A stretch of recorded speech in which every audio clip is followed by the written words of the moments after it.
Magandang umaga sa inyo guys. Ito medyo maganda yung umaga. Isi-shoot ko na kasi ito. Kaya ayan, i-video muna natin. Ito po ay barrel band. Ayan.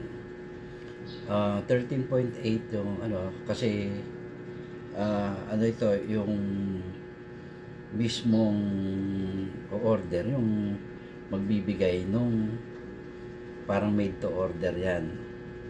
So anodized black siya kasi black green yung ano natin pinaghalo ko black green na anodized, yun ang maganda. Anodized siya kahit gagamitin mo siya sa pang tiksay o sa dagat, may protection siya kasi anodized na, hindi siya magkukurod. Subo ko na ito, kahit ulitin nyo yung pag-anodize nito, hindi nyo matatanggal yung kulay kahit kuryentehin nyo ulit yan. So ito ay 13.8 mm yung kanyang barrel. So tapos 60 mm yung butas, yung kanyang tank. Ang pagitan niya is 10 mm or 11 mm yung kanyang clearance from barrel to tank. Tapos ito yung maganda nito, hindi na siya tutusok yung screw kagaya ng ginagawa ko dati na dito ko nilalagyan ng butas sa ilalim pag gano'n. So naka-screw siya sa tangke. Ito, iipitin niya na lang gano'n yung tangke gamit yung may screw yan sa loob. Ayan, Allen bolt. Ayan. Kung makikita nyo, kawang pa siya ng konti. Pag pinasok mo yan, pag hinigpitan mo, ayan, iipit yan. Ngayon, kung saktong-sakto itong 60 mm, pwede ka maglagay ng rubber para protection din ng tank. Pag inipit niya, yan, wala na kagalaw-galaw yan. Tapos sa barrel, medyo pit na pit yan, sakto-sakto yan. Gaganon-ganon para mapasok.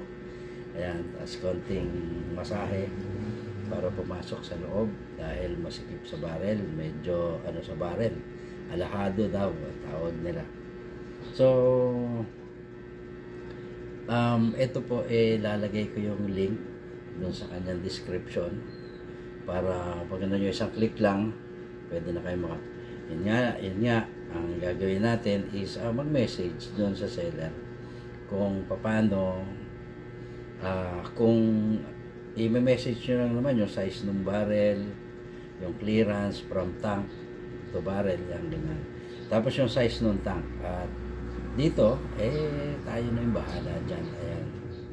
Ayan, kung makikita nyo, may tamang lambot dyan.